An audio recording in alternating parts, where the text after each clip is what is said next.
So, welcome everybody to a special episode of the Dynasty Lifestyle Podcast.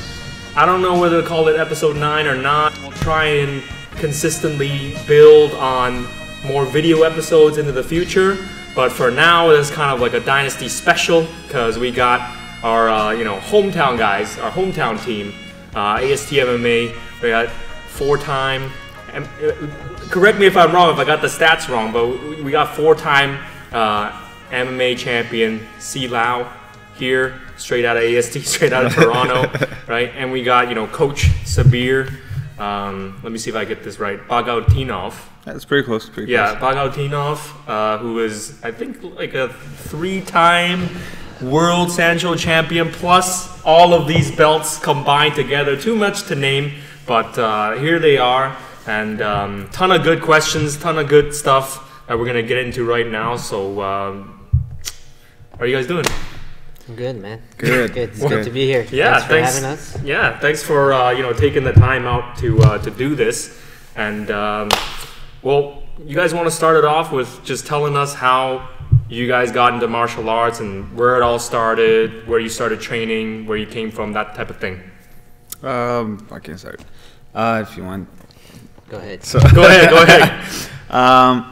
Well, where I'm from, it's Dagestan. It's basically, even though we do say it's republic, but like a separate republic, but it's like a province back home in Russia, right? So right. It's called Dagestan. Probably everyone knows by now. Khabib, right? Yeah. So, and Rustam Khabilov, and all those guys are actually from there. And growing up, if you're, it's like a Sparta. Like, think about it. You have a son. You're sending him somewhere, right? So basically, it's if you're a boy, it's kind of tough out there, out on the streets and stuff. Like everyone is doing martial arts. So same thing when I was a kid. My dad, my uncle always wanted me to do something. So my uncle found basically a sports school, Right. and they weren't taking until you were like 10 years old. So I was waiting until I turned 10. And they sent me to a boarding school. So it's basically, it's a regular school and martial arts school. Right.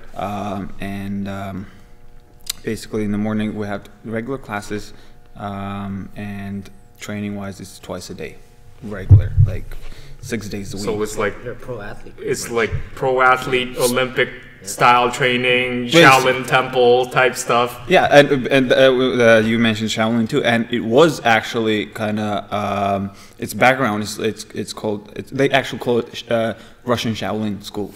To be honest, I mean, because like in the background it was like Sanda. We had actually all those Taolu. Like it started off that way. Right. The director or the guy who opened that school actually went to, he knows Tai Chi, he's like he's a master kind of thing, right? So he started with Taolu and slowly it became more Very interesting. So they took it from like, I guess, the Chinese martial arts system, Chinese martial arts school system. Probably, but he started. The story with that school. It's literally they had a one small like that like in the trains they have. Right. He lived in there. He just built like fence, and then he built fence, and people started training. Like it was up in like nowhere. Right. When I say town. It's not even a town. It's like literally like if after rain you can't walk. It's just mud everywhere and stuff like kind of on the hill and stuff like that. So Right. Do you guys have Wi-Fi? Oh no! Like basically, it's on the hill, right? So and people like who knew about that place, who wanted to train. I think it was free at the beginning. So that's how it started, right? Slowly he built kind of more kind of. House. He built a house for himself or for people who want to come in, and he opened an actual martial arts school after that. Right. Couple things I want to ask right off the bat. Is this the same school that Zabit? Yes. I can't say his last name. Magomedsharipov. Yes. Okay. Is that the same school that we actually trained. He was my training partner and teammate for a good 4 years, I think. Like Are when you we guys the same age? He's a year younger. A year younger. They all know each other. It's like, wow. So, I mean, it started off like that way, right? So, I mean, we were selected to team. We had 2 teams that were representing the school. Right. It was like one adult, one juniors, right? Youth. So we were, me and Zabit, we were in the kind of the team that represents the school, Right. like provincials, nationals, or like in any other places. Wow. So basically, if it doesn't have to be like grade 10 isn't there, right? So usually that's how usually like we trained, but like in there it can be like low weight, high weight. Right, right. And my other question was, how is this different from the training that like Khabib has done or like Sambo fighters do, which is I think different from the school that you came from, right? Mine it's Chinese martial art. It's Sanda, like Right. So and it's only striking and takedowns. Right. And Sambo, it's more like it's MMA already. It's mixed. Depends combat Sambo is, right? So and we were in different cities, and like it depends on the area too, I guess. Right. Like in some places, like boxing is good. Like some cities like focus more on boxing. So with Khabib, I don't know, to be honest. Like over there, it was more like boxing. It was Sanda. It was like Sambo. Like and his dad did Sambo, right? So I guess it's just went with him with that way. And then I'm sure a lot of people are wondering this, and it's so crazy that we got into this topic right away. I didn't expect it to be, but people are wondering, including myself, why is this area, this Dagestan region, why is it so, world renowned for, producing so many great fighters and professional fighters, high level? Why is that? To be honest, I don't know. I don't know like how to answer that one. But because you have to think like, okay, it's a very unique situation where there's so many people coming from just that region. It's not like coincidence, right? Because it must be due to certain reasons. It's not like I would say like it's probably because of the lifestyle. That it's a rough area. It's I mean like. If you think about it, every place, like in Brazil or in Toronto, we have that like those areas too. It's just that it's just because we didn't really have anything to do but train. Or like if you're getting beat up in the school, you go to find a gym and start training, right? So and because like think about Khabib, like and in all other like Rustam Khabilov, all the Zabit Magomedsharipov, right? Muslim Saliho, like those guys are actually coming into UFC. And they're showing it, right? So, and because of them, it's like, oh, I want to be them, or like one of them, or some. Now it's more like a trend kind of thing, like they want to be like them kind of thing. But before it was just parents sending it. Right. Now people want to do it themselves. And you mentioned like, oh yeah, it's kind of like Sparta. It's like you're born and then you're sent into to train and stuff like that, kind of like a machine. I just think personally like that's a very unique situation, because if you're just saying that like, oh, any rough part of town in any part of the world will produce great fighters, we can't really say the same thing when we apply it from an international standpoint, because you don't see that like, oh, let's say, stereotypically Detroit or something. Oh, there's freaking 10 UFC fighters that are all high level, that are all from Detroit. No, you don't really see that, right? You see like maybe 1 or 2 guys like Kevin Lee or something like that. But here it's like a consistent factory of them coming in, and they're all from that same regions. I find it very, unique and very, like I said, unusual is what I would say. Put the word on it for that. So you started training from the Sanshou kickboxing from that school, and it was like a boarding school, as you mentioned. And then how like you train a lot, you compete a lot since how many years old? To be completely honest, when I started, I hated it. Right. It's like think about it. You have school. My dad wanted me to like. We have like. I don't know if you have here. You get scholarship, it's called, right? So we don't have those type of things, but we get like gold medal in actual like education, silver and bronze, right? So my dad wanted me to get that gold medal there, and at this highest level in school. So it's like getting an A+ on your grade. So you have to do that. So my dad wanted me basically graduated with the all A's. And my uncle is more into martial arts, so he wanted me to be a fighter. My dad too, but he wanted me to do school as well. So for me, it was twice regular days, no competition, no season, nothing started yet. Twice a day, 6 a.m. and 6 p.m. Then we have 3 times a day.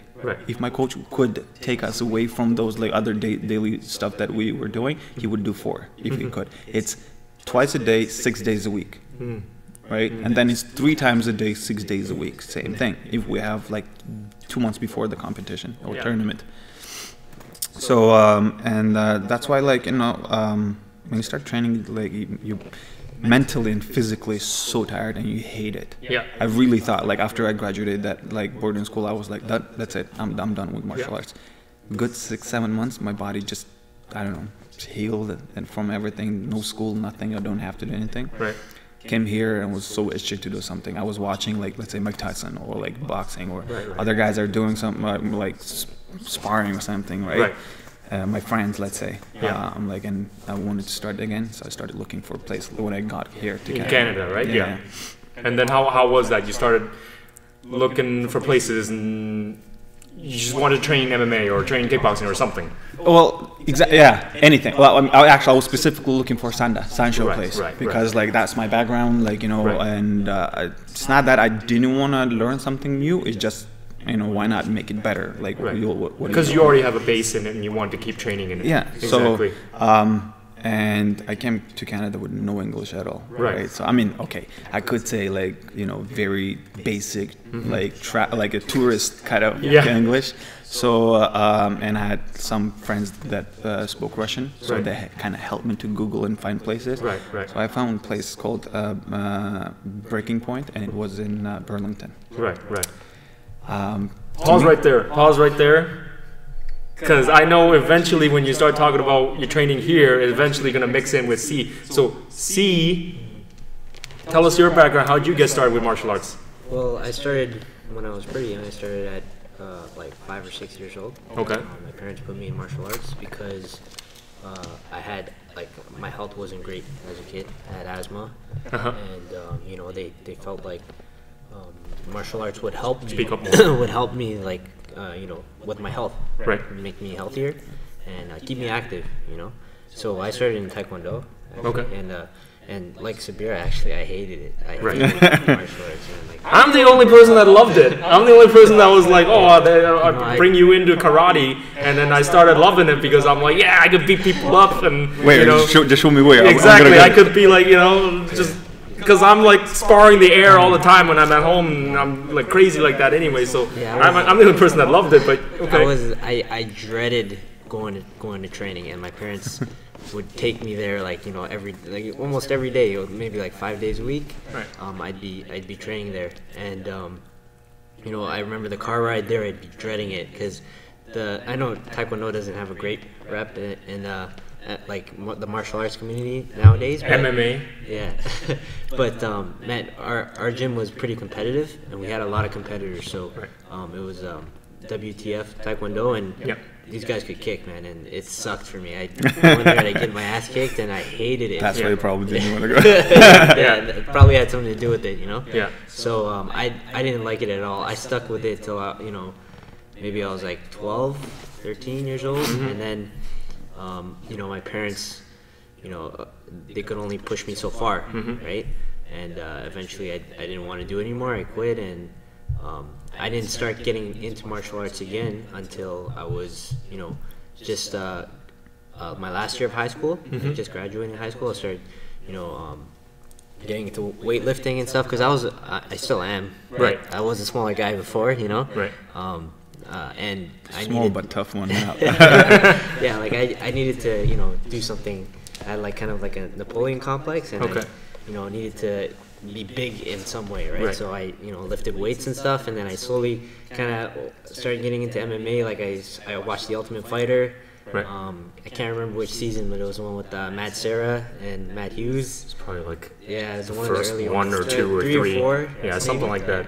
So I saw that, and you know, that kind of sparked my interest into MMA. And initially I had thought it was just guys just brawling and just fighting, right? I didn't look at it as a martial art at all, or even as a sport. But when I watched the show, I realized these guys actually train for it, and it's a real legitimate sport. So that's kind of what got me started with MMA. When I went to university, I joined like a jiu-jitsu gym. Like it was like a jiu-jitsu club. It was part of the university, at the university gym, and I trained there maybe like once every other week. You know, university life, you get busy with school and stuff. So I didn't really get to train that much, but I trained there a little bit, and that's what kind of broke me into. Whenever you could. No exams, nothing. Right? Yeah. So like whenever I had time, I'd make it in there once every other week or something, right? And that kind of broke me into the MMA stuff. It was just no-gi jiu-jitsu that I started training, and eventually, you know, I do have a background in striking from Taekwondo, but I didn't learn that much. You know, when I was training there, because I didn't like it, right? I didn't really invest myself into that sport. So, but you know, I kind of liked the idea of striking, more than grappling. So you wanted to punch people. I wanted to, you know, like to find a striking art. And back then, what did everyone do? Muay Thai, wrestling, jiu-jitsu, maybe some boxing, right? That's what everyone did. And you know, I don't really like to go with the crowd. So yes, when it comes to even like when there's a UFC fight, right? He will always find someone that is like underdog. That is not like the same. You know? Like, you know, it's like, oh, I like this guy. Let's cheer for him, right? No, he's completely different. He's always looking for someone that is like different. I knew some guy that always predicted fights based on the person's physique. It's like, oh look, that guy got a six-pack. All right, I'm picking him. Some stupid stuff like that. It's natural to think that. Everybody thinks that, right? The guy looks like he's in good shape. He's probably gonna win. But you know, as you get into martial arts, you start to know that, you know, the look isn't always what shows, right? Your last fight shows that too. And it's funny. What's that supposed to mean, huh? The guy was bigger. He's bigger. He's a little bigger than me. He wasn't that much bigger. I'm taller. Sideways. It's funny you mentioned like, oh, you're always picking the underdog. I remember, you know, competing alongside you for that MMA event. And then after like I won my fight or whatever, and I walked out to the crowd, some guy stopped me and he was like, "Oh yeah, my buddy picked against you," or something like that. And then like I just thought it was funny, and then because he was like, "Oh, based on your appearance, I'm just gonna like pick that, like, you know, you're not gonna win." And then the reason why I bring it up is because then your fight came on, and then you knocked the dude out in like a minute, and then I walked by him again. And he's like, "Oh, my buddy picked against your buddy again." And I was like, "What's wrong with you?" I'm like, "You gotta stop picking. You gotta stop picking against like Chinese people or something." You know what I mean? We're not very intimidating looking. We don't have any tattoos, you know. Yeah, we don't have tattoos, right? Same thing with the Zabit, right? Zabit, he's like, you know, tall, kind of skinny guy. Skinny guy. Abraham Lincoln. As people are saying, Abraham Lincoln. The hair and the beard. Yeah. So how'd you find, you know, Sanda, Sanshou, and then how did you guys meet? Yeah, so, well, basically, like I said, I didn't want to do Muay Thai. I wanted to look into other stuff, and I'm Chinese, so Sanda was kind of the next thing that I was looking at. And I started training at a place. It was a traditional Shaolin school. So they had a Shaolin monk there, and he taught us like Shaolin martial arts.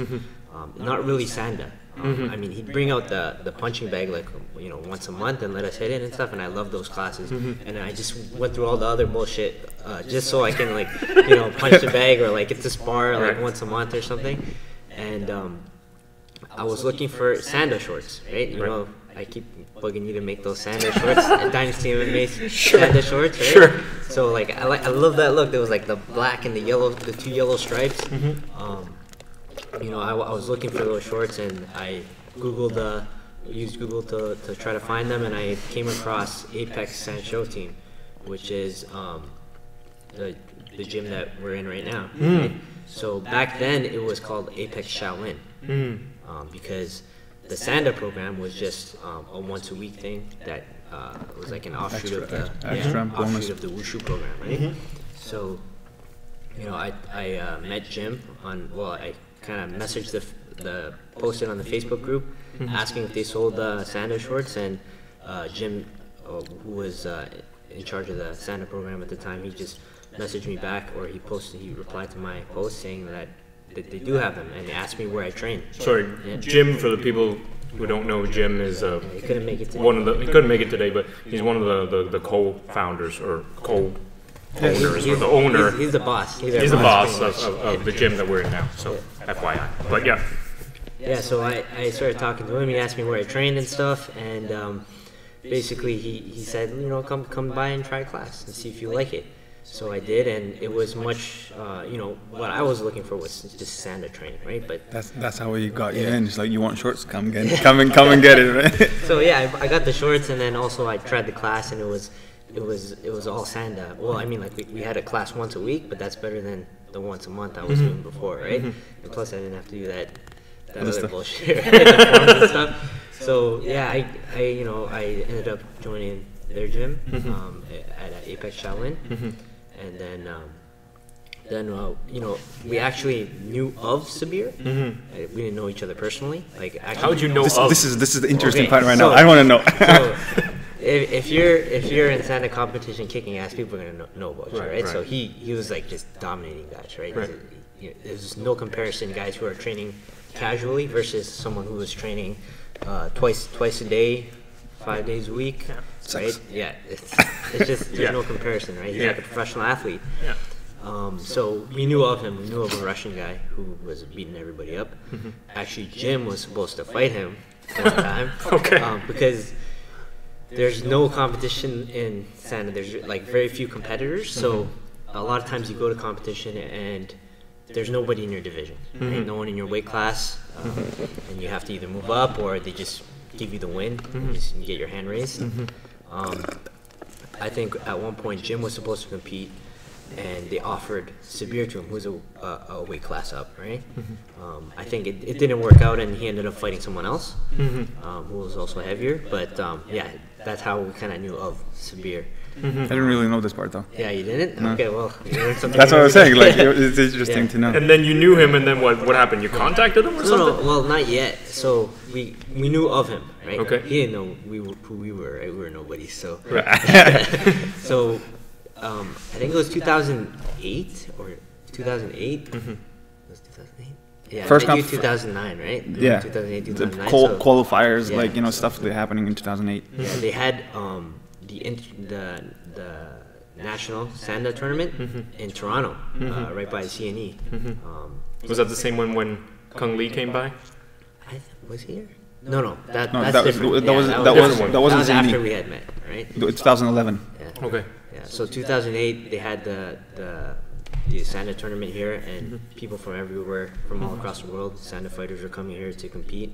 And me and Jim went, and we filmed it, right? I filmed it on, back then it was like a handheld handy cam, Yeah. Sony handy cam, Yeah. right? We didn't have like smartphones back then, or at least I didn't, right? So I filmed it on that, I uploaded it onto YouTube, and then I get a comment from on one of the videos. Okay. And it was Sabir asking me about one of the fighters. Right. It was like one of the French fighters or something. And I messaged him back saying, "Oh, I don't know."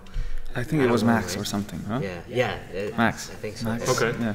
So he messaged he commented on the video. I replied saying like, "I don't know him. I just was at the event and I recorded the finals, right?" So we started talking, and I found out like actually this is the guy that Jimmy was supposed to fight at one of the tournaments, and we invited him to our gym.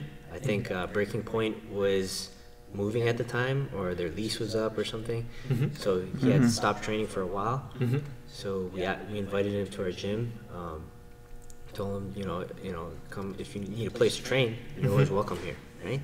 So he came, he trained, he liked it, and we saw how good he was, and we asked him to coach us. To be completely honest, like he was saying, we're talking. It sounds like, yeah, we had a good conversation, dude. With that, my English, it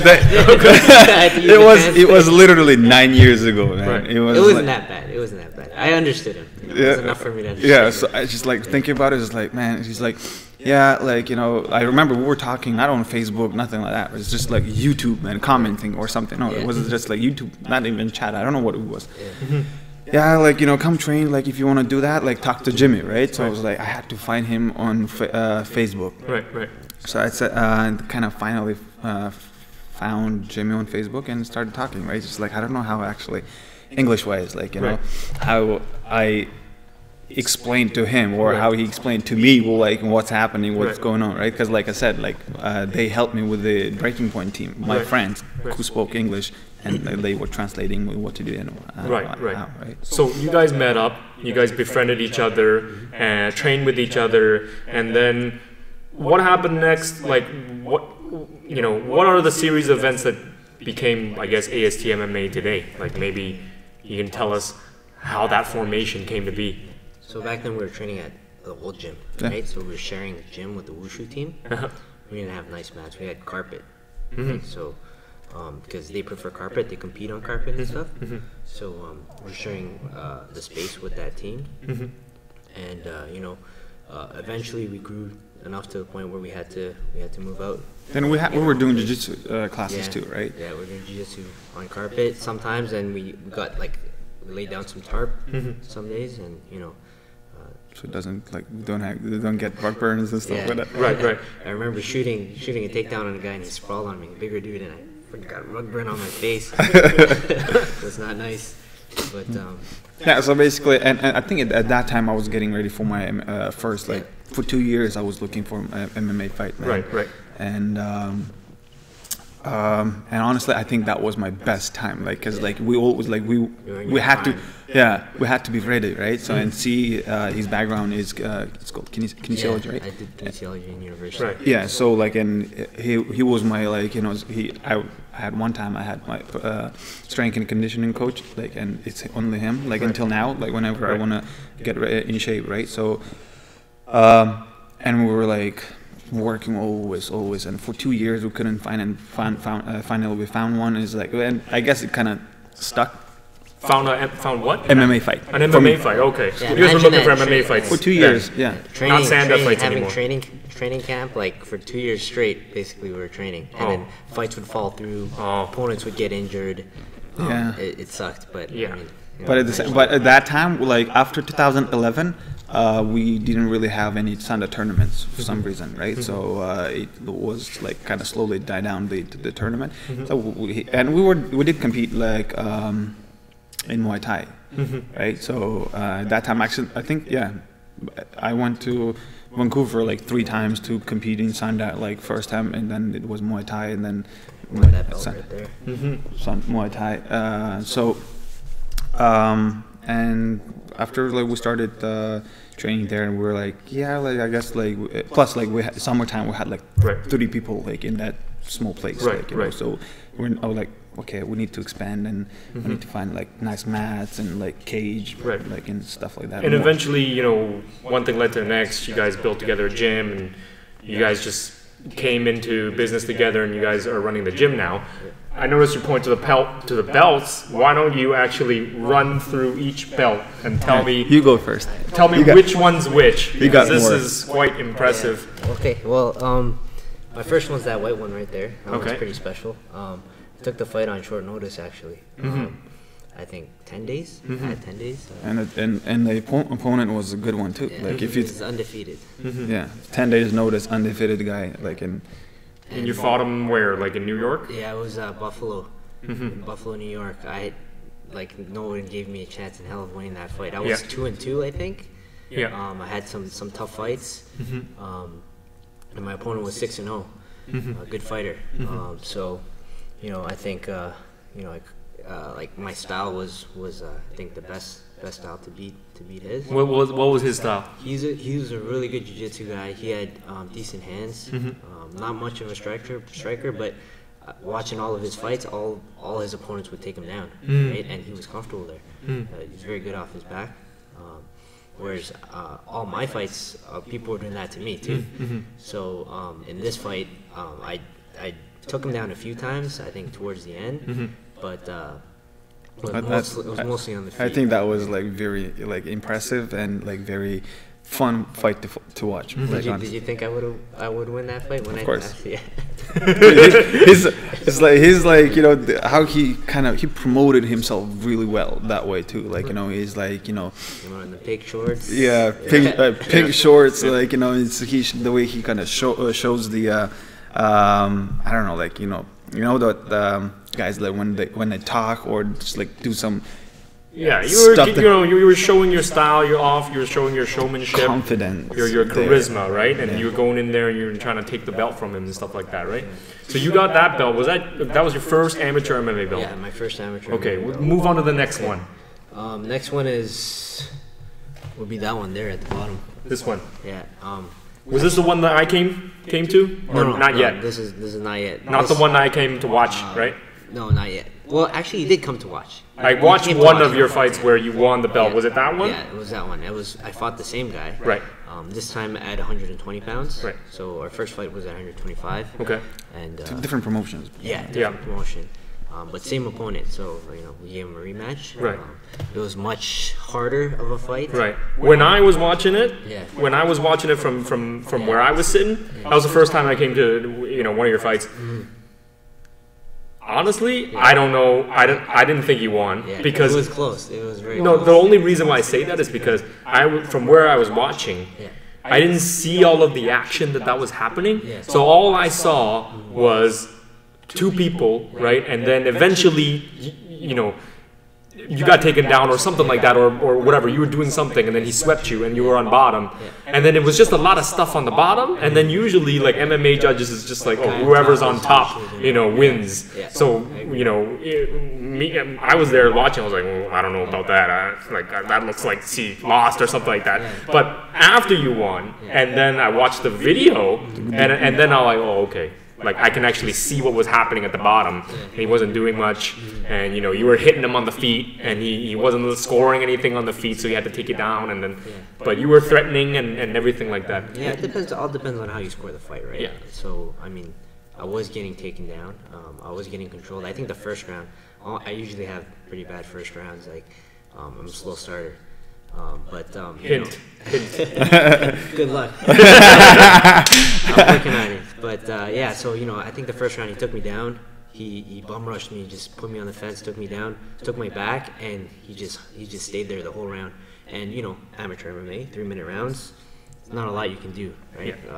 You know, once you get your back taken, I was trying to get him off, but didn't feel like he was taking a lot of risk to try to punch me or submit me, so it didn't really create any openings for me to escape either. So I got, you know, he was on my back for the first round. Second round, same kind of thing. He rushed me, took me down. I threw up a few submissions, got kind of close, not really. And then the tide started to turn is when I pushed him off and I stood up, picked him up, and I dumped him. Yep, slammed him. That video's on Instagram. You know what I mean? But, yeah, it was a good takedown. And then from there, I kind of punched from the guard, and just ground and pounded to ride out the round. Round 3 was a little more stand-up action, I think, and you know, he tried to take me down. I got him pretty tight in a guillotine choke, and he ended up on his back. You know, I worked the top position a little bit. He climbed up on a single leg, and then I started tried to sweep, failed, and then ended up. That was the part I thought that I was like, oh. You're gonna win, and then that was the sweep where he reversed you. Now I'm like, oh damn, you lost. Yeah, I tried like a scissor takedown, and then because he had my leg, I normally hit it, but it was against the fence, and it was a little weird. So I ended up on my back, but then his leg was there, and we're allowed to knee bar in MMA, so I was cranking on that leg, trying to fight for that knee bar. And then we ended up back on the feet. I ended up on top, and then this is where I kind of got a little bit of confidence because he went for a heel hook. And like, you're not allowed to heel hook in amateur, right? So I kind of like, you're desperate enough, you're that desperate that you know that you think you're gonna lose, that you're gonna go for an illegal move. Really? And then I was on top, right? The ref broke us because he went for the heel hook, and then he started off in a neutral position from standing. And I was like, what the, like, at the time I wasn't thinking, but afterwards I was like, took away a good position for me. Right. Because he did something illegal, which was Right. Just, kind of silly, right? move your hand and that's it. Continue. Yeah, just give me back my position, Yeah. right? But whatever, I wanted it on the feet anyways. Right. And then afterwards, he was being kind of like a sore loser as well, like yelling at you and. I mean, I understand if you're disappointed. Like he thought he won the fight. Yeah, He was really mad. But I get it, man. But at the same time, losing second time. Yeah. Belt too, like, you know. Yeah. I understand if you're mad. It's normal. Guys, we put a lot into this, and if you think you won the fight, you're gonna be pissed. Right? Yeah. So I don't no hard feelings. Yeah. So, All right. Third belt. The belt number 3. That was the knockout heard around the world, right? Finally, right? I got to show some of my skills on the feet. Right. At 125 this time. This one right here. Yeah. Good opponent too. Really good. The one where Rose and Pat commentated on that event. Same event that we fought at, but Yeah. You had your first fight there. Yeah. Which was amazing as well. Which was cool. And the opponent. He started like with a win, and you finished the. You finished it up. Yeah, but it was funny because you mentioned the opponent. My opponent did the same thing. It was like, after the loss, like I went, to the back in the locker room, like I went over and like shook his hand and like thanked him for the fight and stuff like that. And then I don't know, his coach or his dad or something like that is like, oh yeah, he slipped or something. Trying to find excuses. Like I'm like, all right, whatever. like slip is a slip. Like I could have slipped too, but I mean, fight's a fight. But anyway, I wasn't like salty about it, but they were. But anyway, I just thought it was interesting. But you had that knockout.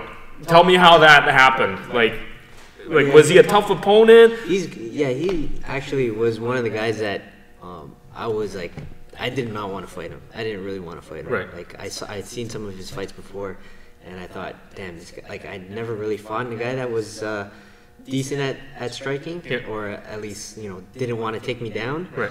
And this guy, he had pretty good hands. He looked like a bigger guy. He had fought at 135 before, and moved down to 125. And I thought, this is a fight.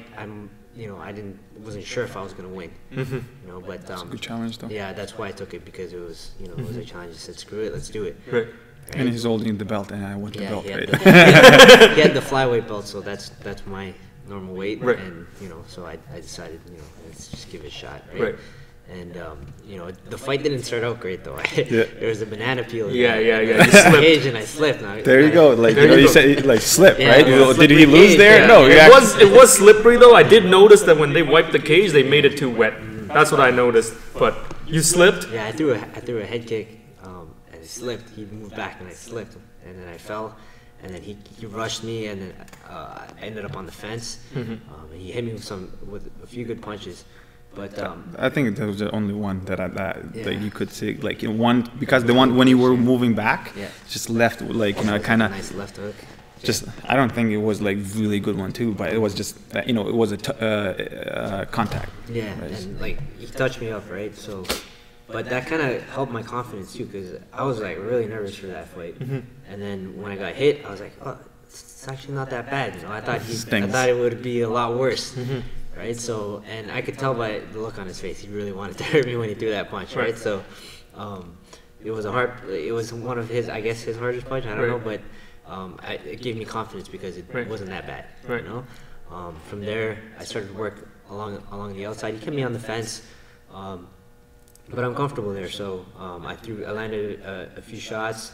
I faked the spin kick, just to kind of test it out to see his reaction, right?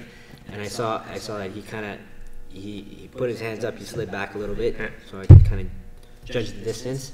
And then and he also did the same thing to me. Yeah, I was just thinking about that too. It's like it's almost like I can do that too. Yeah. So then in my head I'm thinking like, he probably thinks I'm bluffing, So like a few seconds later, I actually throw it, and I ended up landing clean right on the chin. Put him to sleep. Before you did it, you stuck your tongue out first. Yeah, I mean, like I was having. Is that your tell? Maybe. We'll keep that off the record, but like I was having fun in there. So it's just some of the things I do. I talk a little bit of shit. I have a little fun. Right. Fixing hair. But that's your style, right? That's every fighter's style, right? But you trained that kick like 10,000 times. right? drilled It wasn't just a kick that you just threw out of nowhere, like Chris Weidman on Luke Rockhold, you know, throwing his first spinning hook kick ever and then screwing up. I drilled it a lot. Yeah. And it is a Sanda kick too. Yeah, it's one of my favorite techniques. Sabir loves that kick. He's knocked a bunch of people out with it. Muslim Salahov, his training partner from Dagestan, who just won his first UFC fight. Congratulations to him. He loves that kick too. Right. So a lot of people think it's like a Taekwondo kick. I guess it is. You see. I was actually taught the same kick from Taekwondo. But actually, I mean, 2 arms, 2 legs. There's only so many ways you can move your body, right? But so that's one of my favorite techniques, and it was nice to land it in an actual fight. Right? 4th belt. One above that one. At 125 pounds, I defended the title. I don't think I was there for that one. No. What was this? It was funny because he's a Canadian kid too, right? Okay. We both drove down from Canada to Rochester to fight each other. You could have just fought here. Yeah, I guess. I mean, we wanted to pick up the belt, you know. Yeah. So. Just stream the fight for those guys who was. Yeah. So that I finished in the first round as well. First round triangle. Oh, that one. Yeah. Oh, it was that one. Yeah. So Man, that seemed like easy money to me. yeah, I mean, I guess I had a lot more experience. Yeah. He was a young kid. Yeah. He was really tall, really rangy. Had me worried a bit. Yeah. You know, he's a good striker too. Yeah. But I tested it on the feet. I felt like I was winning the fight on the feet, and you know, I was making him miss a lot, and using that in and out movement that I get from Sabir. Right. So eventually he kept missing, so he started taking more risks. Right. So he threw like a weird kick that I caught. Got a nice. Thank you takedown, very much. Slammed him. Yeah. This is a thank you very much kick. Yeah. Yeah, I got a really nice slam from that, and then I didn't like this part is where I kind of froze up. I was like, what should I do? Like, I was kind of thinking too much, right? But I heard in the corner his dad yelling. His dad is his coach, right? So for him to stand up, and I very distinctly remember hearing him yelling at him to stand up. So I knew he was gonna post his arm out, do like frame to get a technical stand up, right? So I had like he had an underhook, so he posted, and when I saw that, I just jumped for the triangle. He fought it for a bit. I think it was like maybe like 15-20 seconds, and it was just Until it got tighter. Then I got the tap, you know. So Wow. that's belt number 4. Belt number 4. So my bad. So you're not 4-time champ. You're 5-time champ. So because you have a 5th belt now. Where is it? One on top there, Cage Wars. Cage Wars. 135-pound title, so I moved up. 135. Yeah, I moved up in weight for this one. Maybe not the smartest move, because Well, it's a good test too, I think, right? It's a good test. Yeah, I like I said, I got that Napoleon complex sometimes. I look at guys, I'm like, yeah, me and Sabir, we're pretty much the same size, right? Maybe he's a little taller. You're bigger, right? And then I see, like, I think of that with my training partners all the time, right? And I see us in photographs when we're finished training, and these guys are giants, man. They're a lot bigger than me, right? So I didn't think he was that big. I'd seen him at events before. Also a good fighter. I think he was 5-1, good record. And so I saw him at the previous event, and one of my opponents had dropped out. So I was supposed to be fighting at that event. We had other fighters there, so I was there cornering. And I had lost my opponent maybe like 2 or 3 weeks before, so it kind of sucked for me. But I saw these guys. I saw him fight at the main event of that card, and I asked the promoter. I talked to the promoter. I said, "Can I get the winner of this fight?" Because they're both hometown guys, both good fighters, and I thought I matched up well, you know. And you know, when you're fighting a hometown guy, it's good because it's less likely that they're gonna get injured and pull out, right? Because they've invested more into that fight. They have an obligation. Tickets, and then, you know, they have their fans coming. So I thought it was safer to take on a hometown fighter. So I asked for that fight. My opponent won, and so I ended up getting matched up with him at the next event. So 135 pounds. It's 10 pounds more I guess it doesn't seem like that much, but he cuts too. Yeah, right? I'm not a big 125. I've made 120 before. I can probably make 115.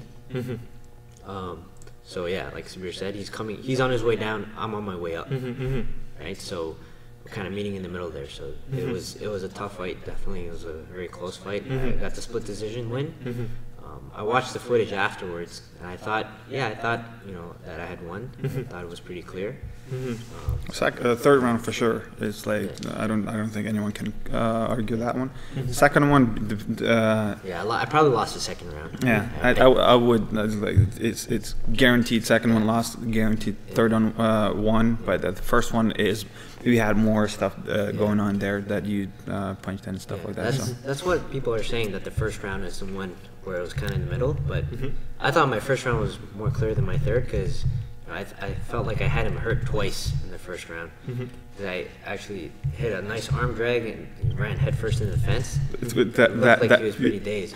It looks like he almost passed out from I was like, when I did it, I was like, wasn't expecting that to happen, because the arm drag, I'm just using it to get off the fence, right? To create space. But I arm dragged him and he ran into the fence, and then he kind of like fell to his knees.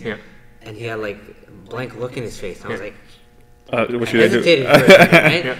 And then I just followed up with punches. I ended up on top after that. But he recovered well. I had top position for a bit. Landed a few good shots. Ended up back on the feet. And he was pressing me against the fence. I hit him with a nice knee too. I felt like I was like almost like a knockdown too. And then he kind of took advantage of that position when he fell to his knees, and he took me down from there. And we finished the round with him on top, right when he took me down. So he didn't really get any damage off when he was on top. So I felt like the round was mine. But you know, but judges seen it too, right? Judges like probably get I think judges gave you the first and third for sure. The second round was clearly his round. Yeah, he had more. Sabir's belts. What belts are these? My first one is actually surprising. It's not MMA. It's Muay Thai actually. Like I said, I've been in this one. Yes. Vancouver, that was a great fight. If you haven't seen it, check it out. His opponent was tough as nails, man. Man, it's just like, so basically, at first I was going like in 2009. I just went for just a tournament, right? So flew out there and did Sanda. So yeah, so on Saturday it was a Sanda tournament, and then on Sunday they call it continuous kickboxing. Basically, if you win in both, you get into a national team. They wanted to send guys to China, I think, or to some kind of tournament or something like that. I'm like, oh, cool, kind of, you know, let's do it. So 2009, and then for some reason it didn't happen, so we didn't go. 2011, I think it was, right? The next time? Yeah, 2011. And then 13. Yeah, so every other year, like I was going there. So, and so in 2013, the person who organizes the event, he's like, do you want to do like one fight, kind of like, you know, for the belt? I'm like, I love belts, so sure. Like, I mean, I don't know, I have them yet, but like, because like I remember like he the way he was doing tournaments, like we have like, you know, those trophies. Back home, all I had like, you know, metal. It's like really small piece of metal and you know, and certificate. That's it. Like you know, but when you see like the trophies, like same height as me, like maybe even taller at that time, right? So. So I was like, I'll kill anyone. Just tell me who for that assassin for that trophy. And I'm like, okay. And then I was thinking like, I have trophies. Like I'm like, yeah, I'll kill more people for that belt too, right? So I'm like, sure. Basically, we started training and all that. So we went there. The guys, you know, again, hometown guy. Who probably apparently, you know, people knew him. So we get there. And you know, they don't really know me, and the whole place was like, you know, rooting for him. Like you know, I had only people who came with me, just and corner, corner, and like 2 people like actually who lived in that, like in Vancouver, right, actually rooting for me. So basically, it was 3-minute rounds, right? Is it 3? 2? Yeah, it's 5 rounds, right? 5 3-minute rounds. Yeah, 5 3-minute rounds. So basically, we started like first round was really good one, to be honest, like for me. Yeah, you almost finished it in the first round. Yeah, like I was really like I usually don't like I kick a lot. And I started boxing over there, like, and he fell on his knees, started like 8 count and all that, and I really wanted to finish that fight. Honestly, I just like I was rushing there like crazy. Yeah. So Jimmy was like after first round, he's like, yeah, you should like don't rush Sabir, like take it easy, like just don't try to finish him, right? Because like it's true, like if you're trying to finish him, like that never works and it actually backfires, right? So and I was thinking like, okay, I'm still fresh, wasn't tired at all, so I was thinking like just do all 5 rounds, like so and from there, like honestly, his chin, it's like it's a rock, man. Honestly, like you try, like I know, like I got him really good, like spinning fist, like with high kicks, like round kicks, right? And like just other like cross hooks, like whatever, like could get and get there. Right. So it couldn't finish him, man. So like in full 5 rounds, and that was my first one, right? So second one was actually. So you won by decision. Yeah, that was clear decision. Yeah. Okay. So Second belt. Second belt, it's CNY Battleground. This one. Yeah. The first one. First MMA belt. First MMA belt. Right. Yeah. So basically. He fought another tough guy too. Yeah. who had his nickname's The Rock. Yeah? I didn't know that it was his nickname, but yes, same, man. It's like it was, those movies, like when you like a guy, like big guy comes in front of the small guy punches in and he's like just looking at him. I felt that when I threw a spinning fist, landed him, and he goes like basically didn't feel anything. I was like, oh man. So it was. I think it was like one of the toughest ones for me because it went decision, and it's MMA. It's different, right? Yeah. From Sanda. Yeah, it's like, and I'm at that time I was really comfortable on my feet. I didn't really want to, even though like I was blue belt I think at that time in jiu-jitsu, and I didn't really like to be on the ground, right? So. But he took me down a couple of times, and I just went for the decision, and I got the win over there at that time. And the third one was Cage Wars as well, and MMA. Yes, MMA. So that one was. I was fighting second time in that promotion, right? And the guy. Basically, what happened is just it was one round, first round. Yeah, first round. It was more like a TKO, right? So we started on our feet. I just charged him. I was like, I'm not the type like people like I mean, my nickname is Cobra. Yeah. So and if you think about it, Cobra, it never attacks. First, always it's on a defense. Okay. Right? You touch me, I touch you back. Right. Yeah.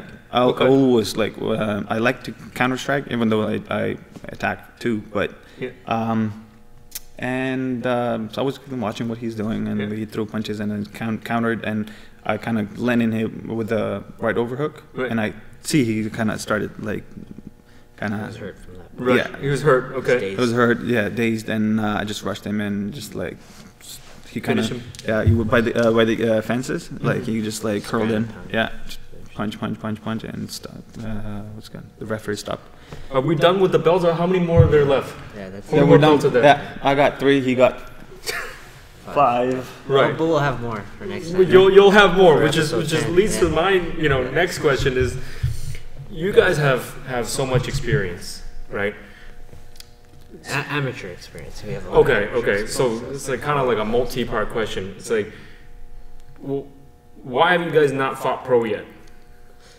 If you think about it, you can answer first. Okay, so I have 11 fights. A lot of them finished in the first round. So do I have a lot of experience? Do I have 11 fights of experience? Maybe not. Okay. Right? Putting them together, it's time being in the cage. Yeah, okay. So like handful of them are in the first round. So you feel you don't have enough experience to fight pro? I don't think so. I don't have as much experience as that guy. Right. So, you know, I mean, he has a lot of Okay, so you experience. feel you don't have enough experience. That's your take on it. I know other people that have less experience than you have, only like 1 or 2 fights, and they're already pro Some fighters. people don't even have any amateur, but they Yeah. go Right, straight and they to go pro. straight to pro, right? So what would be your take on this? Actually, after my second MMA belt, I was going to go pro. And as I was saying earlier, I'm here in Canada for 9 years, and now, like, you know, I'm applying for, and I applied last year for permanent residency. Oh, okay. So to do that, Okay. you know, I'm on work permit here. To do that, I need to, you know, do my hours and all those things, right? So I had to Like work hours?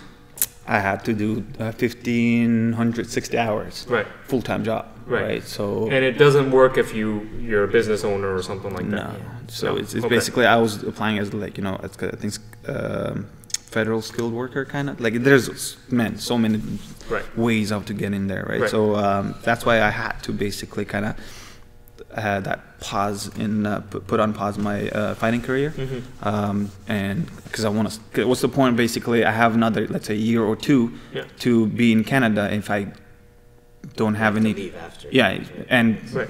fight 1 or 2 times or 3 times, Right. you know, and sleep. I didn't want to do that, so. Right. Sacrifice this time to get the permanent residency to stay here, and then basically continue. Right. So you guys do have plans to keep continuing. Yeah. I You're mean, gonna go fight pro, you know, and so are you. Mine, yes. Yes. Like I don't want to stay there.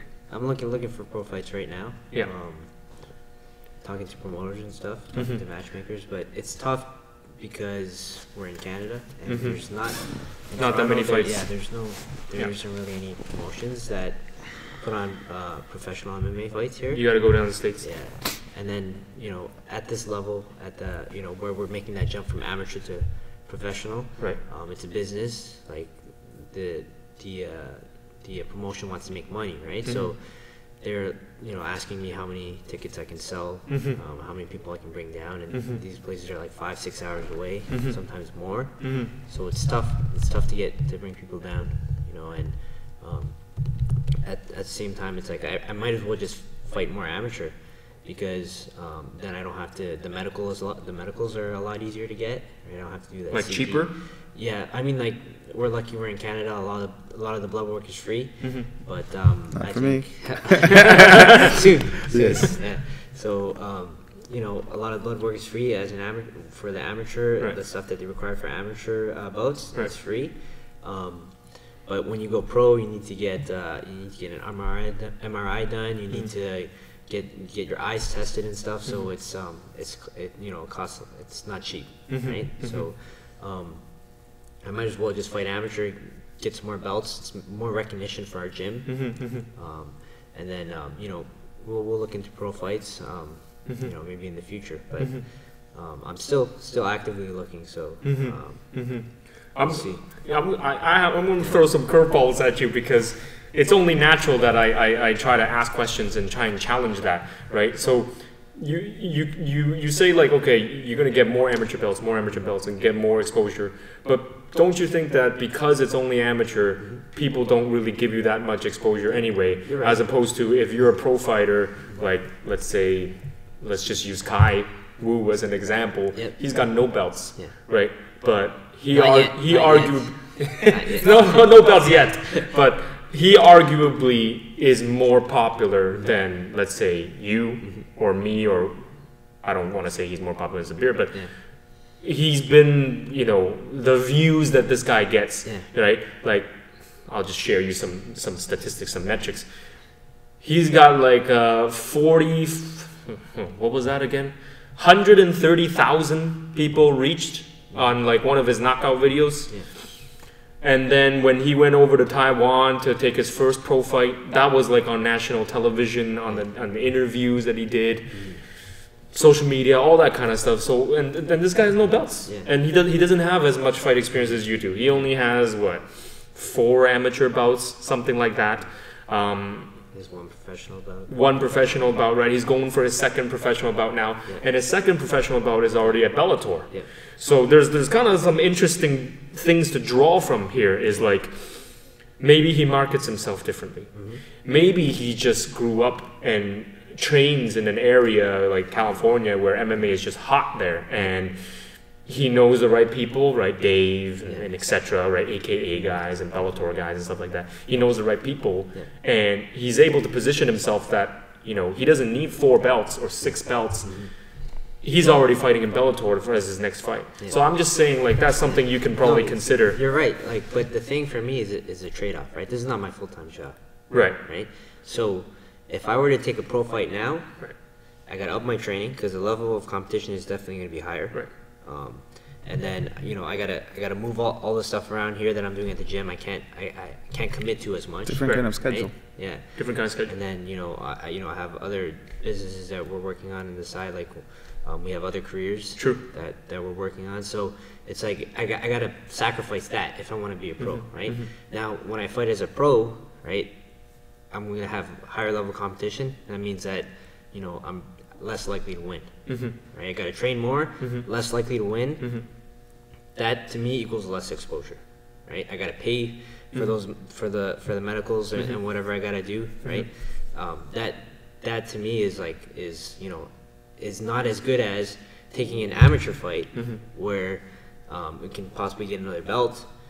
Looks good for the gym, right? It's easier for me to get a win. I don't have to train as hard, don't have to train as much, and then I can take care of my other stuff on the side. Right. So from a business standpoint, you're trying to look out for, you know, your own well-being, and I understand that, you know, and you're trying to make sure that, you know, your time is well spent on a certain area. You're gonna get the investment of your time back in return, and, you know, you're not spending, you know, all this time and money on something that maybe isn't for sure a thing. But yeah, you know, there's pros and cons, and you have to you weigh that for sure. I agree with you though. I think it's Sabir was trying to push for me to it's a risk. So it's a risk versus reward scenario. Just depends which one you value more. Like, if you value the pro MMA win more, then you're gonna see that as more as like, oh, it's more worth it for me. And but the thing is too, like, if somebody comes off the street into our gym and they see all these belts, right. Do they even know what pro and amateur MMA is? They don't, right? What are they gonna know, right? You know, it shows that we're active too, you know. Yeah. You know, maybe to someone who is an MMA fan and like is like involved in it. Yeah, really involved in MMA. They'll see, oh, these are just fucking amateur belts. Who's this guy, right? And they're right. They call you a sandbagger or something. And they're right, you know. So. But the thing is, though, like, it's still like having a pro fight and having like an amateur belt fight, like, you know, it's the pressure, like, you know, can be more maybe the same. Like, you know, maybe like, you know, in pro I'll fight the guy who's like, okay, he's like, you know, sure, I'll just fight him. And the pressure is like, it's a belt, like, you know, so that means the guy who holds that belt or if it's like vacant, right, both are going to fight, and they're pretty good. Like, the challenge, I think, is it can be tough there in both, right? And when it comes to like promoting himself, or the guy who's in pro or amateur, like, I know some guys that are like, you know, they have let's say what's called amateur belts too, right? So that I know one guy, he's in a friend of mine in Britain, right? He has about like, I don't know, 30,000 followers on Instagram, like, right? So he's not pro, but what he's doing wrestling, he's doing MMA and stuff like that, jiu-jitsu, like tournaments, right? So, but it's just the way you promote yourself, I think. Right. The way you promote yourself is important. So we already got your answer. You're gonna continue fighting pro. So where are you looking to fight pro next? Anywhere? You're gonna call Khabib up and be like, put me in the UFC? No, he doesn't deal. It's Abdulaziz and Rizwan, those two managers, right? But to be honest, like, I haven't fought in a while now, right? I wanted to do one amateur fight and go to pro. So like, I think she was saying that we know some people that are connected with Bellator. So They actually, yeah, go ahead. I think they asked, right? Yeah. So she was saying it. I don't know, like what exactly. What did they say? It's a secret right now. So. Yeah. All right. All right. No worries. So we kind of said like if anything, guys, like we know people kind of thing, right? Okay. So Awesome. I'm not sure, like if it's Bellator, I was like, man, it's like I'm just gonna, as soon as I get my permanent residency and stuff like that, everything's settled, like and Cool. I have a baby coming too, so dude, like I need to kind of get my schedule. I'm excited to watch you guys do it. I want you guys to push yourselves and do the pro fights because I want to see you guys fight again, right? Okay, hold on. So let me ask you, when are you gonna fight? Never. Yeah, Never. 1-0. Let's make it 2-0. No. Right? 1-0, you can't really say you're undefeated. Yeah. But 2-0, you can say. I can. and I am, right? Add some belts. No, I'm not that good, so I have to know where I know my place, and then I'm like, one win is good enough, and that's it for me. I don't want to get beat up. I don't want to get cut open or get a broken nose or anything like that. I gotta go out and go to work and look good. But so you guys have a wealth of experience. Can you guys share us like your first of all your training philosophy?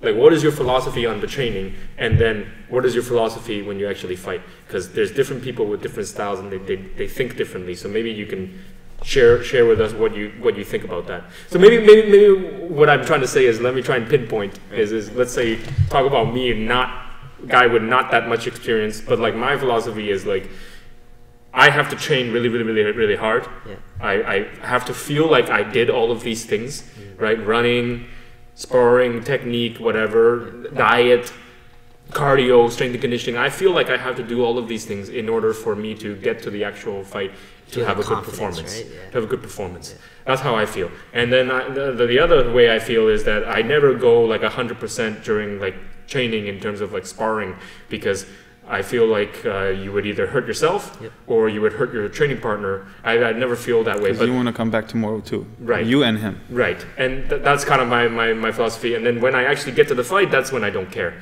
That's when I just let everything go. That's kind of how I do it. So how would your fight philosophy be different? Yeah. Well, everyone's different, right? Yeah. Like you said yourself, you need to make sure you do everything. But at the same time, some people need more in one area than others, right? So you have to take. What you're saying is you're already really good, naturally talented. Well, you don't. About me? you're good already. You don't need that much training. No. I mean, as a coach, when I'm training someone else, so you have guys that are very skilled. Yeah. Then we'll focus on other areas where it's like, okay, we're focusing on conditioning, or making sure that that they're fighting in the right weight class. We're making sure that their strength is there, and that they can match the strength of their opponent. Where some guys who are very athletic, they're just naturally very good there in that area. Then we have to focus on the technical aspect, right? So you have to look at your fighter and see, take it on a case-by-case basis. Right. From a coach's perspective. Exactly. What about for you personally? Personally, for me, how do you prepare for fights? Well, you answered it yourself already, right? Too much talent. I'm kidding. Too much talent. He doesn't train for fights. You just go and show up, right? Put some gloves and go. I'm an amateur, it's right? showtime. So I don't train like a professional. I don't invest a lot of time in it into it, especially in the last few fights. I just breezing by opponents. No, I mean. I train once. I've had tough fights. And you go in and you just take their belts. There you go. How humiliating. How demoralizing to know that. Thanks for holding my belt, right? Yeah. Well, I'm at the gym every day because Sabir and I work here. We're here every day, so it's easy for us to kind of just hop into a class. But because I'm training a lot of clients on the side too, it's hard for me to get a lot of training in, to be honest. So all the classes are times when I'm training with someone. So I'll jump in at the end and kind of roll with people. I haven't hit mitts in a while. I think I hit mitts twice for this last fight that I had, and then the 3 fights before that, I didn't hit mitts at all. You know, so it's tough. You know, Sabir's busy, I'm busy. That actually sounds even more impressive now. Like, you know, now that you're telling the truth. I mean, you know, it's like for people like, you know, other people on our team and stuff like that. Kai Wu, you know, he's training his ass off twice a day and stuff like that. I mean, he's trying to go for that amateur belt, you know, but he doesn't get the amateur belt. But you're just like, I'll train some clients and go in and freaking 4 belts. I get lucky here and there, you know. So, you know, I don't think it's a luck too. See, like, you know. I think you are doing the work too, like working on a pad, doing like pad work and all that. Yes, it does kind of help. You know, focus on the technical aspects of, like, you know, punches and kicks and stuff like that. But in my opinion, the best thing is it's the partner, working with sparring work, and having good coaches, having good training partners. Right, so, like, you know, training partner is absolutely important thing. Like, you can't just, like, you know, I can be, like, you know, so conditioned, right? And I can be like my uncle when he was coaching a guy boxing back home in Russia, right? So he's like, you look at when he is doing pad work, it's just like, you know, you want to cry because it's so good, like, you know. Every time he goes to fight, he just loses right away because he's a pro doing pad work, but Fighting is different. Fighting, he can't.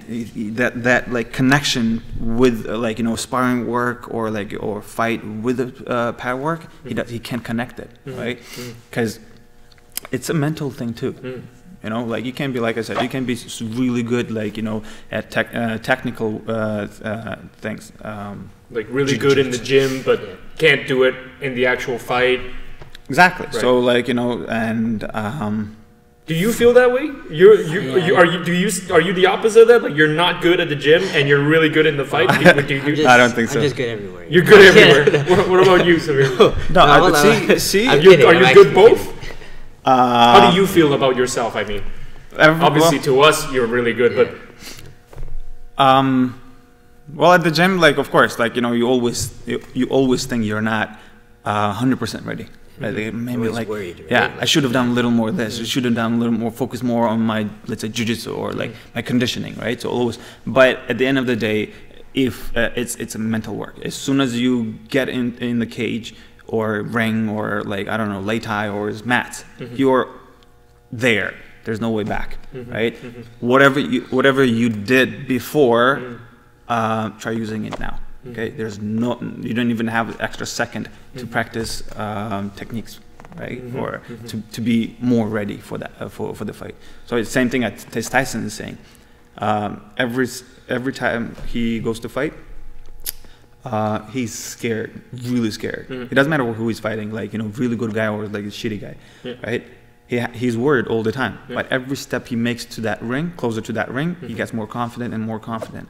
As soon as I'm on the ring, you know, or in the ring, I'm a god, right? So basically, what he said, in my opinion, right, how I interpret that is, until you get in there, anything can happen. You can turn around and say, hey, like, I just hurt my foot, or just I'm throwing up, right? Broke my back. Yeah, exactly. Spinal. Yeah. So, but as soon as you're in there, like cage, ring, like I said, anything, right? And people are looking at you, done. Like, you know, either get knocked out or lose by points or win the fight and leave. Like, you know, there's just like few options that you have. So, same thing with the training too. You can train as hard as you can, like as many, like 5 times a day, like if you want to. But if you're mentally not ready to go out there and perform, it's nothing. So you're saying pretty much your way of looking at it is it's all mental, and the way you're looking at it is like. I was kidding. The way you're looking at it is you try to find, you know, what is a person good at, what is a person, you know, weak at, and you try to address their weaknesses. And to try and you work on their strengths too. Work on their strengths as well. I mean, you kind of have to invest more time into the area where you think that will win them the fight. Right. It depends on your opponent too, on your fighter's opponent. Right. So, you know, you give them the best path to victory. Right. Yeah. But the mental part is important. And you mentioned, you know, fight IQ and mental part. But how do you even train for something like that? You know what I mean? Like Mental? How would you even train for something like that? Because everybody's different. Yeah. So I guess from your perspective, from your philosophy, if you were trying to coach someone under you, how would you train them, or how would you train yourself? Because you said training partner is important. So can you dive into exactly what you mean by that? Like, are you saying your training partners? He's not trying define to you. Okay, so you're getting ready for a fight, right? Right. Let's say C's getting ready for a fight, and I'm just a fighter, right? I don't have any fights yet, right? Yeah. I'm not trying to kill C, like when he's sparring. I'm not trying to like knock him out or something. Yeah. I'm fighting.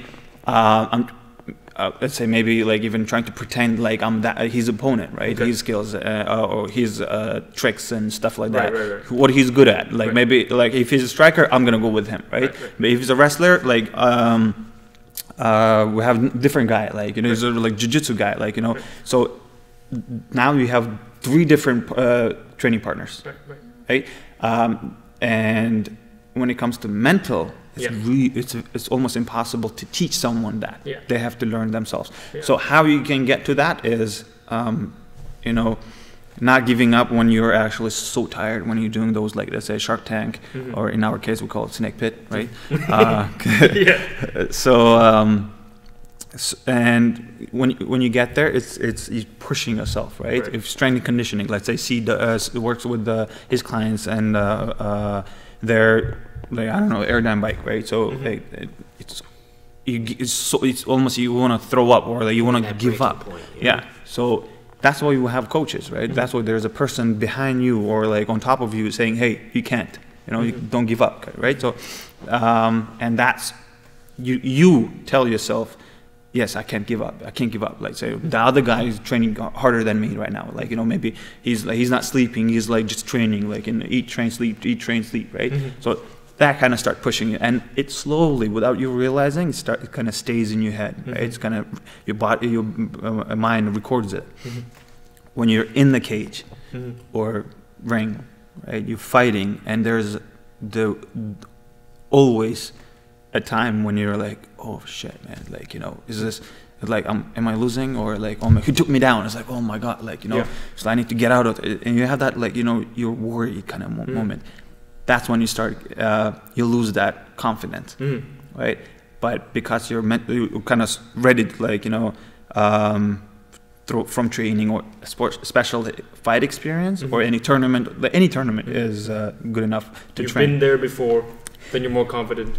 And you just like, oh, okay, it's like, I still have time. I just need to get out of here, get in better position. You just keep pushing, keep motivating yourself, even if you're in a bad kind of spot, right? So that is, I mean, in my opinion, one of the ways. I'm pretty sure there are a lot of other ways. One of the ways how to kind of push yourself, right? Well, so, I mean, we're not sports psychologists, right? Yeah. So, but it's more like experience. I agree with Sabir. What he says is pushing yourself to that breaking point, and, you know, simulating the fight as much as possible, right? And that comes back to what I was talking about, experience, just getting more fights. Right. The more fights you have, the more comfortable you're in there, the better you are able to perform. And I feel like I haven't reached that part yet. I don't think I've shown even like 20% of what I'm capable of. Right. I perform way better in the gym. Right. And then when I go to compete, I freeze up and stuff. Right. So it's a mental thing, you think? I think it's definitely mental, and a part of it is my opponents as well, right? Like the game plan of my opponents, and their skill level. They don't allow you to do what you want to do. Exactly, and their skill level is very high at this point in my amateur career. It's like I'm not fighting guys that are not good, right? I'm fighting these guys that are very good, right? I'm moving up in weight to fight guys that are very good. So that factors in as well, but I think experience is a big part of it. You can't fight every weekend though, that's why you got to go back to what Sabir was saying, simulating the actual fight and then pushing yourself to that point. Absolutely. Okay, cool. So we're probably gonna just wrap this up, because I mean we got a lot out of that. You know, about an hour and a half in. Is there anything you want to, last words you want to share? Anything, life philosophy, some kind of quote that you live by, whatever? Shout out to Dynasty MMA. Shout out to AST MMA. Buy their gear. Amazing stuff. Best gym in Toronto. Come train here. Yeah. MSK Clinic. MSK Clinic. If you're in Toronto, you get hurt, or if you just want to see a massage therapist or anything like that, go see them. They're in the Markham area. Very good therapists there. Just Google MSK Clinic, and it's about like you said, injuries. Not many people know, but only close people. About 6 months ago, I actually got into a car accident, crazy one, right? So technically, should be paralyzed or dead. So but thanks to MSK, in here, he's gonna be fighting against in here or in Russia. Back home in Russia, Oh, right? So it's crazy. Flying out of the car falling on me. It's a movie thing, or like Final Destination stuff. But since then, I've been going to Dr. Wong, and he has been actually treating me. And a month ago, I actually started wrestling, jiu-jitsu, I can start kicking and stuff like that, right? MSK Clinic, Yep. Dr. Wong. That's it. Yo, Dr. Wong Fei Hong. The same Wong. But, all right, cool, man. Thanks so much for your time, and Thanks for having me. had a blast. This is our first, video one. So hopefully in the future we can do more video style, podcast episodes or specials or interviews or whatever you want to call it. And when we can find the time, and when we can get interesting dudes, guys and girls, right? to come on, and sometimes they're just in a different country, in a different state, and we can't get them. But this is a special one, so we finally got you guys to come and share a little bit of that. So thank you. Thanks for watching. All right, peace. Oh hey, oh 笑萬重